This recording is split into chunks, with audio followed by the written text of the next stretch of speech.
Bonjour à tous, j'espère que vous allez bien. Aujourd'hui, on va faire une petite vidéo sur les statistiques que l'on va voir en 5e. On va prendre par exemple une liste de notes d'un élève en mathématiques. Les notes sont mises sur 20. Il a eu 13 sur 20, 10 sur 20, 17 sur 20, 13 sur 20, 6 sur 20, 15 sur 20, 13 sur 20, 10 sur 20. Si on s'intéresse à l'effectif total de cette série statistique, il suffit de compter le nombre de valeurs que j'ai à l'intérieur de la série. Autrement dit, 1, 2, 3, 4, 5, 6, 7 et 8. Donc l'effectif total de la série, c'est 8. Je m'intéresse maintenant à l'effectif de la note 13. Il suffit que je regarde combien de fois la note 13 intervient dans la série. Une fois, deux fois, trois fois. Son effectif, c'est donc 3. Pour la fréquence, j'ai 3 écritures possibles.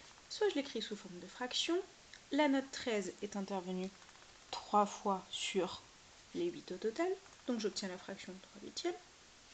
Soit j'utilise l'écriture décimale, auquel cas je vais taper la fraction 3 sur 8 à la calculatrice, et j'obtiens l'écriture 0,375.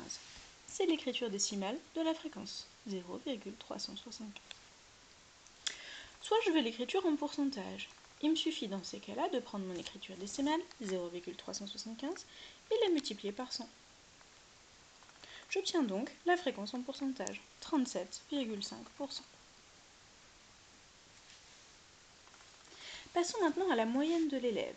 La moyenne de l'élève, c'est ce qui apparaît à la fin du trimestre sur votre bulletin pour chacune des disciplines.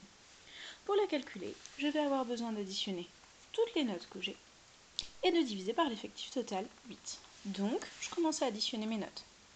13, plus 10, plus 17, plus 13, plus 6, plus 15, plus 13, plus 10. On a dit qu'il fallait diviser par l'effectif total. Deux possibilités, soit j'utilise la division avec le trait de fraction, soit j'utilise la division avec le signe de division. Je vous conseille le trait de fraction, je vais vous expliquer après pourquoi.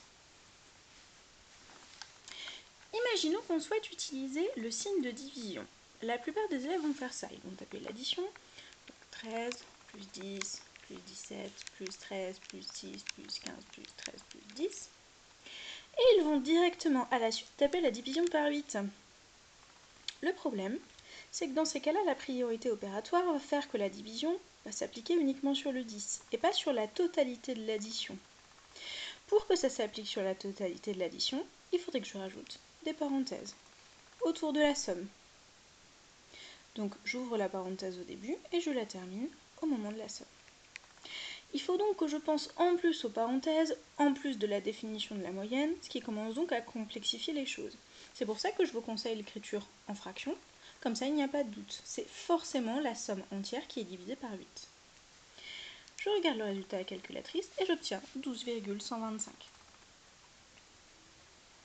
La plupart du temps sur vos bulletins, vous avez un arrondi au dixième. Ça veut dire que nous, on écrirait 12,13 directement sur vos bulletins. On ne va pas jusqu'au millième. Ici, on a une écriture qui est exacte à la calculatrice. Donc on va pouvoir écrire 12,125. S'il n'y a pas de précision dans l'énoncé sur l'arrondi, on garde tous les noms, tous les chiffres ici. Médiane de l'élève en maths. Pour retrouver la médiane de l'élève, il va d'abord falloir que j'ordonne ma série statistique. Ordonner, ça veut dire je la mets dans l'ordre. Du plus petit au plus grand. Donc je vais regarder toutes mes notes, je repère la plus petite, c'est le 6. Je vous conseille de la rayer à chaque fois que vous la notez pour ne pas noter plusieurs fois la même valeur. Donc je regarde le 6, puis je poursuis ma série. La note suivante, c'est le 10. Il est noté 2 fois, donc je le reporte 2 fois dans ma série ordonnée. Et je poursuis. La note d'après, c'est le 13. Il y est 3 fois, je le reporte 3 fois.